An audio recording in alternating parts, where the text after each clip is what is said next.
दोस्तों नमस्कार। आज हम ऐतिहासिक खोज की इस कड़ी में एक ऐसी जगह आ पहुंचे हैं जो इतिहास के पन्ने में काफ़ी मार्मिक जगह रखता है।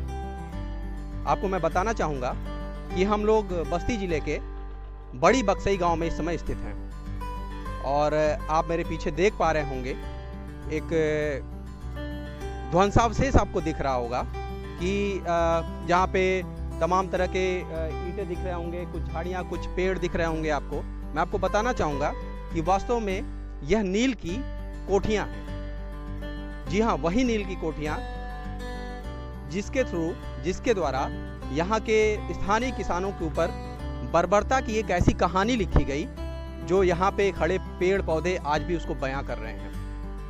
ये वास्तव में आज के समय में एक खंडहर बन के रह गया है, लेकिन ये खंडहर बहुत कुछ बयां करना चाहता है। क्या कहना चाहता है, कैसे यहाँ के लोग यहाँ के गोरे नीलहों के जाल में फंस के किस तरह से अपनी खेती बर्बाद कर लिए, अपना सब कुछ दांव पे लगा दिए। आज हम इसके बारे में आपको पूरा विस्तार से यहाँ पे बताएंगे। दोस्तों आप देख पा रहे होंगे यहाँ पे कुछ बड़े बड़े गड्ढे आपको हौज दिख रहे होंगे। इसी हौज में, इसी गड्ढों में नील की प्रोसेसिंग की जाती थी। यहाँ के किसानों से जबरिया नील की खेती कराई जाती थी। 3 कठिया पद्धति के अंतर्गत 1 बीघे में 3 कट्ठे पे जबरिया नील की खेती कराई जाती थी और उस खेती में जो किसान था उसकी खेती पूरी तरीके से बंजर हो जाती थी। नील के पौधे उस खेती की उर्वरता को समाप्त कर देते थे। लेकिन ये गोरे नीलहों का अत्याचार था जो इस बात को समझते नहीं थे, क्योंकि वह इनका एक उपनिवेश मात्र था। वो यहाँ के मूल निवासी नहीं थे, वो यहाँ पे केवल कब्जा करके रखे थे। और आप देख पा रहे होंगे यही वो नालियाँ हैं, जो नालियाँ आप देख रहे होंगे। इसी नालियों के रास्ते से नील को बाहर निकाला जाता था। और आपको हम आगे भी और चीज़ें दिखाएंगे, जिसमें आपको हम दिखाएंगे कि बगल की नदी से किस तरीके से पानी को कुओं तक लाया जाता था और उन कुओं से यहाँ पे इन गड्ढों में लाया जाता था। फिर यहाँ पे नील की प्रोसेसिंग की जाती थी। तो अब आगे हम लोग चलते हैं, थोड़ा सा रास्ता हम लोगों को तय करना पड़ेगा और आपको आगे की चीज़ें हम लोग दिखाएंगे। दोस्तों आपको मैं दिखा रहा हूँ वो जगह पूरी तरीके से। देखिए जहाँ पे उसके इस नील कोठी के अवशेष पड़े हुए हैं। ये मलबा बहुत कुछ बयां करता है। और यहाँ के स्थानीय लोगों से हमने बात की तो उन्होंने बताया कि एक टाइम था जो यहाँ पे कोठी पूरी नीली दिखती थी, लेकिन कालांतर में ये धीरे धीरे ध्वस्त हो गई। आप देख रहे होंगे यहाँ पे काई जम गई है, झाड़ियाँ उग गई हैं, पेड़ पौधे निकल आए हैं। आप ठीक मेरे पीछे देख पा रहे होंगे एक पीपल का बहुत बड़ा पेड़ है। हमें लगता है कि ये प्राचीन पेड़ होगा, कि उसकी मोटाई बता रही है कि बहुत पुराना पेड़ है। और ये भी इस नील आंदोलन की गवाही बनता है। आप देखिए, हम ये बीच में आपको एक नाली दिखा रहे हैं। इसी नाली के थ्रू जो है नील जो है बाहर की तरफ ले जाते थे। प्रोसेस होता था, प्रोसेस होने के बाद इसी नाली में आता था और इसी नाली से नील आगे की तरफ निकल जाता था। और आगे आपको हम दिखाते चलेंगे। आप हमारे कैमरे में देख पा रहे होंगे, देखिए पूरे के पूरे यहाँ पे खंडहर के अवशेष मात्र बचे हुए हैं, झाड़ियाँ उगाई हैं। और यहाँ पे देखिए काफ़ी कुछ गिर चुका है, ढह चुका है, किसी भी हालत में ये संरक्षित नहीं रखा गया। आप देख रहे होंगे हमारे कैमरे में सारी चीज़ें आपको दिख रही होंगी। दोस्तों इस कड़ी में हम लोग आपसे रूबरू कराएंगे यहाँ के स्थानीय निवासी हैं श्री राममूर्ति मिश्रा जी। हम आपसे जानेंगे कि यहाँ का क्या इतिहास रहा है, इसका क्या ऐतिहासिक महत्व रहा है। और चूंकि आप यहाँ के लोकल के रहने वाले हैं तो आपको यहाँ की चीज़ों की जानकारी ज़्यादा होगी। तो सर आपका बहुत बहुत स्वागत है हमारे चैनल पे, गाँव गाथा पे। और आप हमारे दर्शकों को बताइए कि क्या इस जगह का क्या ऐतिहासिक महत्व रहा है। ऐसा है, बचपन में हमारे, चूँकि मैं किसानी की पृष्ठभूमि से हूँ, हम लोगों गन्ना ज़्यादा उत्पादन होता था और यहाँ वाटरगंज शुगर फैक्ट्री में सारा गन्ना आता था बगल से हमारे जी। तो हमारे पिताजी के साथ मैं प्रायः बैलगाड़ी पे बैठ के आता था। तो ये पूरी बिल्डिंग नीले रंग की बनी हुई थी। सर ये किस सन की बात होगी लगभग? ये मैं अभी बता रहा हूँ आपको, ये मैं समझता हूँ सन 71 की बात है, 71-72 की। ओके, तब तक ये नीला था जी।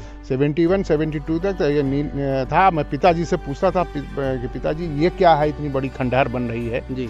तो वो बताते थे कि यहाँ अंग्रेज थे और अंग्रेज जो है नील बनाने का यहाँ कारखाना बनाए थे जी, लगाए थे। और नदी से पानी ला करके यहाँ पे नील बनाया करते थे जी। और हम किसानों को मजबूर भी करते थे कि कुछ जबरिया खेती हाँ कुछ थोड़ा बहुत आप जी नील की खेती करिए, क्योंकि अंग्रेजों का जमाना था, अंग्रेजों के दबाव में तिनकठिया पद्धति लागू कर दिया था उन्होंने, जी जी जिसके तहत वो जबरिया खेती करवाते थे। बिल्कुल बिल्कुल बिल्कुल।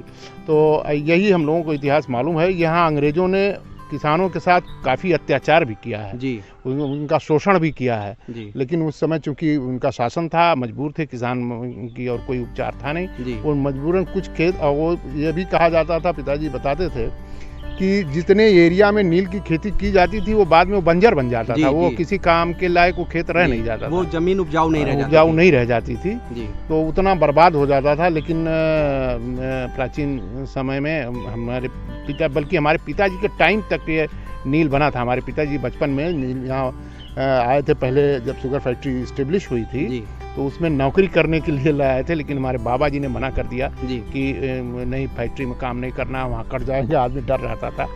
तो वो ये बताते थे कि हाँ नील बना करके नील बनाया जाता था और वो अंग्रेज उसको ले जाते थे। अच्छा सर, यहाँ पे कुछ लोगों ने हमें बताया कि यहाँ पे कुछ कुएं भी स्थित हैं, कुछ जानकारी है आपको? जी जी जी, यहाँ पे अभी फिलहाल 3 कुएं हैं, एक यहाँ पे है ये बगल में जी, और इसी के बगल में एक और है, एक नदी के किनारे है, तीनों नाली से एडजस्ट जी, वो कनेक्ट है, टनल्स बनी हुई हैं, टनल्स नीचे उसके साथ उनकी कनेक्टिविटी है। ठीक है सर जी। दोस्तों, आप कैमरे में देख पा रहे होंगे कि ये पानी का कैसे यहाँ पे पानी अंदर आता था। सबसे ऊपर वाली लेयर से पानी ऊपर चढ़ता था, उसके बाद फिर उसके निचली लेयर पे जो नाली आप देख पा रहे होंगे, वो नाली से पानी जो है इस हौज में आता था।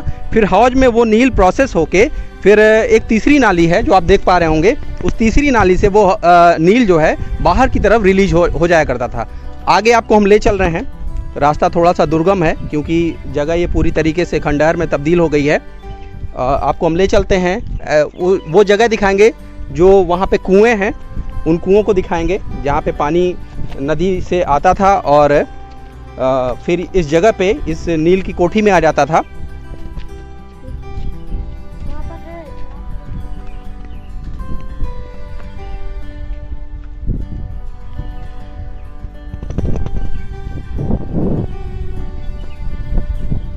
ये आप देख पा रहे होंगे,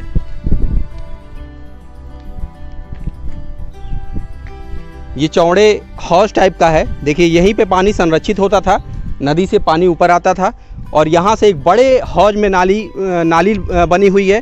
उस हौज से, बड़ी नाली से वो पानी आगे होते हुए छोटे हौज में जाता था जहाँ पे नील की प्रोसेसिंग होती थी। मैं चाहूँगा कि मेरे कैमरा पर्सन जो मेरे सहयोगी हैं वो आपको इन बड़े गड्ढों को दिखाएं।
उस जगह पर हूँ जहाँ अंग्रेजों ने बर्बरता की कहानी लिखी थी और मेरे साथी धर्मेंद्र पांडे जी ने जैसा बताया कि नीलहा आंदोलन में ज़बरदस्ती किसानों से नील की खेती कराई जाती थी और नील की कोठियाँ स्थापित की गई थी इसके लिए प्रोसेसिंग के लिए।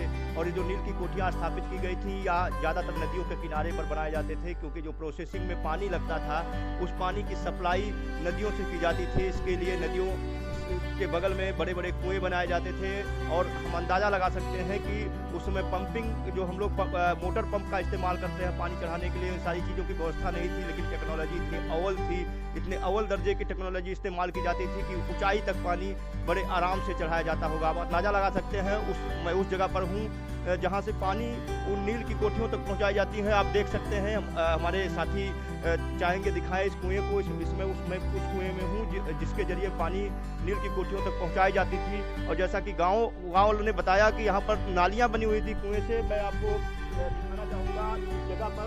यहाँ पर एक नाली बनी हुई है और ये नाली ऊंची जो नील की कोठियाँ हैं वहाँ पानी पहुँचाने का काम करते थे। तो आप अंदाज़ा लगा सकते हैं किसानों के साथ किस हद तक बर्बरता की गई थी। उनके खेतों पर ज़बरदस्ती नील की खेती कराई जाती थी, उनके खेतों को बंजर बना दिया जा रहा था। उसके बावजूद भी किसानों ने जो आंदोलन की राह अपनाई, अंग्रेजों को मजबूर हो जाना पड़ा नील की खेती बंद करने के लिए। तो हमारे चैनल के साथ बने रहिए, ऐसे ही हम आपको ऐतिहासिक चीज़ों से रूबरू कराते रहेंगे। ढेर सारी जानकारी के लिए, ऐसी जानकारी के लिए आप हमारे चैनल को सब्सक्राइब करिए, लाइक करिए और बने रहिए गाँव गाथा के साथ। और जैसा कि मैंने बताया, मैं उसी जगह पर खड़ा हूँ, उसी कुएं पर खड़ा हूँ और इस कुएं से आप दूरी का अंदाज़ा लगा सकते हैं। मैं चाहूँगा मेरे कैमरे को नील की कोठी की तरफ फोकस किया जाए और दिखाया जाए किस तरीके से इस कुएं से ऊंची कोठियों तक, नील की कोठियों तक या कह लिया जाए कि प्रोसेसिंग प्लांट, नील का जो प्रोसेसिंग प्लांट होता था वहाँ तक पानी पहुँचाने का काम किया जाता था। क्योंकि अब जो है नील केमिकल यानी रासायनिक तरीके से बनाए जाते हैं, लेकिन पहले फसल के रूप में नील को उगाया जाता था, उसके बाद उसकी प्रोसेसिंग होती थी, एक लंबा प्रोसेस चलता था नील को अंतिम रूप देने के लिए, तब कहीं जाकर के नील तैयार हो पाता था। स्थानीय निवासी दीपक जी हैं, आइए उनसे हम बात करते हैं यहाँ के ऐतिहासिक जगहों के बारे में। थोड़ा सा यहाँ पे हम लोग कुछ कुएं देख पा रहे थे, एक पाइप हमने देखा, एक टनल टाइप का। तो हम यहाँ से आप दीपक जी से पूछते हैं कि दीपक जी बताइए यहाँ पे कि क्या चीज़ें हैं ये। यहाँ तक हम जानते हैं कि यहाँ से इस नदी से होकर के पाइप गया है एक मोटा सा, ये पाइप आगे कुआं बना है, कुएं से होकर के पाइप, वो भी कुआं ही, हाँ वो भी कुआं है, कुएं में गया है और वो कुएं से होता हुआ और नील की कोठी तक गया है।